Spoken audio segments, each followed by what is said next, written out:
Okay. అందరికీ నమస్కారం. బెంగళూరులో అదే మైసూరులో ఏమి హోటల్ ఇది లలితా మహల్ ప్యాలెస్. లలితా మహల్ ప్యాలెస్ అంటే మంచి ఫేమస్. చాలా పిక్చర్లో ఉంటుంది చూడండి. మల్లీశ్వరి, మన జగదేవగురుడు అతుల సుందరి, అపూర్వ సహోదరులు అవన్నీ చాలా పిక్చర్స్లో ఉంటాయి. ఇంతకుముందు ఆయన రాజులు దీన్ని కట్టించారు. దీన్ని ఇప్పుడు హోటల్ తీసుకున్నాను అనమాట.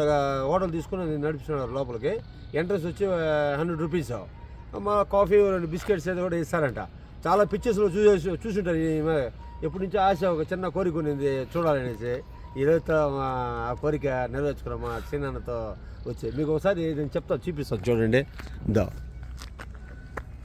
ఇదే షూటింగ్స్ అంతా ఎక్కువ తీశారనమాట. మల్లీశ్వరి కానీ, జగదేవగురుడు అతిలోక సుందరి అన్నీ చాలా పిక్చర్స్ అంతా చూపించారు. చాలా నీట్గా ఉంటుంది. ఏదో మా అన్న శ్రీనివాసులు తిరుపతి చూడండి ఎంత అద్భుతంగా ఉందో చూడండి. అప్పుడు కట్టడాలు అన్నీ ఇప్పుడు ఆడ కడతారు. ఎంత ఇప్పుడు కట్టినా కానీ అంత కళ ఉండదు అన్నమాట. అది ఓకే. ఒకసారి చెప్పేసి లాస్ట్. Okay, thank you. మేమంతా చూశారు కదా. ఇంకా లోపలికి ఎంటర్ అవుతున్నాము. అక్కడ ఏదో 2 స్నాప్స్, 2 ఫోటోలు తీసుకొని బయలుదేరేస్తాం. ఓకేనా? నమస్కారం. Thank you.